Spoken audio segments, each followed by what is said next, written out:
Okay, let's talk a little bit about high protein versus high fat and how it impacts the carnivore diet, as this seems to be a recent topic of interest. There are certainly people that are proponents of something called the protein energy ratio, popularized by guys like Dr. Ted Naiman, and there are other people that are proponents of a more fat based carnivore diet, popularized by folks from like the Paleo Medicina group. And I think the interesting thing is we're seeing people having success on both variations with regard to different metrics out there. And I think there's some interesting thought behind why that's occurring. And I think it's something that I don't know that we have a clear 100% answer on that yet, but it's interesting to discuss.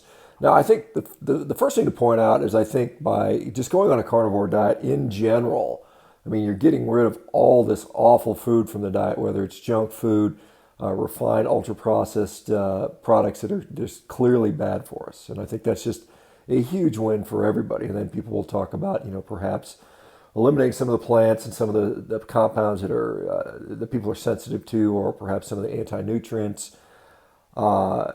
Is also a good thing. But let's just say for the first part, I think going carnivore gets you most of the way there anyway. Getting rid of the junk food, getting rid of the grains, the seed oils, the highly refined processed food, the sugars. You're already there. You've already solved most of the problems. And so then we get sort of again this sort of compartmentalization. We see this with the nose to tail only, or the ribeye only, or the beef, salt, and water only, or the high protein, high fat camps. And so I think again, I think it becomes a little silly to suggest that there's only one way with any diet, really. And again, carnivore is not the only diet out there that people lose weight and get healthy on. I mean, I've said that on multiple occasions. But if we're looking at it in the context of a carnivorous diet, many people, well, let's just go back evolutionary and kind of speculate. Again, this is all speculation, but it's probably reasonably plausible to say that we hunted megafaunal animals. And those megafaunal animals were relatively fatty, and so probably we ate a diet that was fairly rich in fat and moderately rich in protein, probably somewhere in, some people would estimate 30 to 40% of our calories came from protein. The majority of the rest of it came from fat, and probably we had some carbohydrates in there at times. And so I think, humans that's probably a more natural human diet. And I think, when we look at those people, and again, we're not there to see, but it's pretty well understood that they had healthy bones, healthy teeth, probably were healthy, probably free from disease, certainly weren't suffering from diabetes, certainly weren't suffering from, some of the other modern chronic diseases that we see. And so they probably never had a time where they had to deal with that. And so the problem now is we've got an entire population that's several generations now into eating just garbage, completely inappropriate food that's wrecked everybody metabolically. We've got people that are hyperinsulinemic. That's probably a phenomenon that never really existed. Probably prior to this, we have people with leptin resistance and people with androgen resistance and hypogonadism and hypothyroidism and all of these metabolic issues that are out there. And then you try to put them on a particular diet. And I think what we see is people on a spectrum. I think many of those things, it's clearly we see that things like hyperinsulinemia can improve. There's no reason to suggest that those other issues, hypothyroidism, hypogonadism, leptin insensitivity. I think all of those things are improvable. And, we can talk about mitochondrial density, mitochondrial efficiency and function. All of those things are modifiable by lifestyle. Exercise, yes. Diet, yes. Sleep, yes. All of those things have an impact in there. And so, depending on where you fall on that spectrum, the different diet may benefit you more. And maybe for some people it's a higher fat diet. One thing I will say is when you're transitioning away from a more of a carbohydrate-based diet, it's very difficult to go straight into a lean protein-only diet. I think it's very challenging for many people. It's not very sustainable for many people to do that long term. And so I think for many people, the higher fat is required. That doesn't mean butter chugging like we see in some of the ketogenic diets where it's fat bombs all the time. This is natural, whole food, animal-based fats that come in the fat. Doesn't mean you're chugging gallons of cream because that comes from an animal. It's, eat the fat on the meat. That's generally going to get you there for most people. And I think that works to get many people down to a reasonable level of normal body fat. There are some people where it doesn't work well, and some people will put on weight with that, and they may have to do some other things. But I think when we get into the discussion becomes, what happens when you get to, as a male, 15% body fat, and most people would argue that's reasonably healthy. And if you stayed there the rest of your life, you likely would be as healthy as anybody else. I mean, I don't know that there's a huge advantage going from, 12 to 15% down to, 6 to 8%. I don't know that there's any great advantage to that. In fact, that may be even less healthy to be that lean. But let's say you do want to get leaner. Let's say you, for whatever reason, you've got a sport, say you're a weight class sport, or you do physique sports, and you have to get, sub 12, sub 10, sub 8, sub 6% body fat, then I think it's very difficult to do that on a high fat diet. And I do think that protein becomes important in that situation. I also think you have to be hungry, and that's going to mean less food, leaner foods, less fat, less carbohydrates if you're using carbohydrates.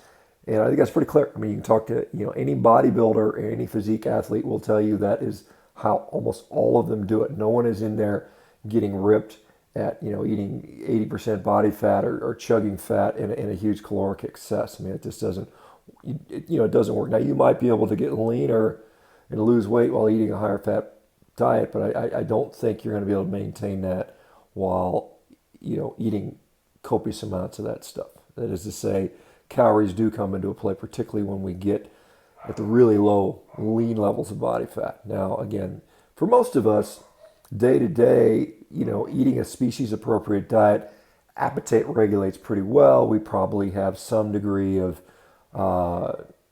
caloric variation day to day, how much we burn, how much we expend, metabolic rate can be varied. There are things that will impact that over time.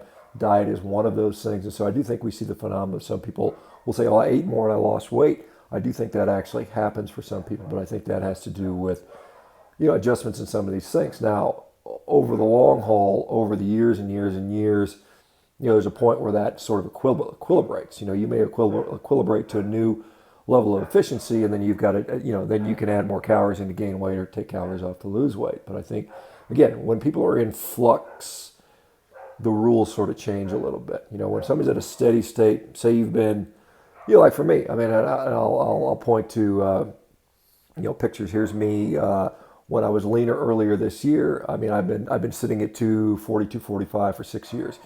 Very comfortable, very happy, performing well. I just said, well, for my birthday, I'm going to get leaner. So I ate leaner protein. Still included a decent amount of fat. Restricted calories a little bit. Didn't really need to change my exercise much, and I got relatively lean. Probably somewhere in that 10% range. And then more normally, and this is kind of me at a more normal level of body fat, and here I am sitting at 12, 14% body fat, eating basically completely to satiety, not thinking about it, not worrying about it, happy as can be. There's that dumb, fat, and happy, kind of thing where you just kind of enjoying life and having fun and performing well. And so I think, again, I don't know that we need to fight each other about which scenario is going to work, because I think it's going to vary from person to person and in situation and in goals. And so if your goal is to be a ripped, shredded, 6% fitness athlete, I would say most likely you're going to be higher protein, lower fat, and you're probably going to be in a caloric restriction state to do that. I think that's pretty clear for most people. If you are metabolically obese and you're 50 pounds overweight and your goal is just to get healthy, I don't know that you need to do that. Now, you can do it. It's very difficult to sustain that. Things like protein-sparing modified fats, where it's almost all protein, very little fat, caloric restriction. That works pretty well, but it's not sustainable, and many people are miserable, and you just can't do that for a very long period of time. And so it's not to say that you can use that as a tool to help kickstart things. There's other things you can do in there. There's fasting protocols, extended fasting, intermittent fasting. All those things are different tools in there. But I remember that I think if we get the framework right and we're eating the right food, probably for most of us, that takes care of 90% of the job, and then the rest is just kind of around the edges. And I think if we kind of keep that in mind, remember, let's keep the community strong. Let's continue to promote the message that eating human appropriate food like meat is vital to our continued thriving as a species. We need to come together to stand up against the people that want us to eat the processed garbage, and that, quite honestly, is plant-based. I mean, plant-based equals cheap and profitable, and that's where the mantra is coming from. Okay, guys, hope you guys find this reasonably helpful. That's my perspective, and let me hear what you guys think. Take care.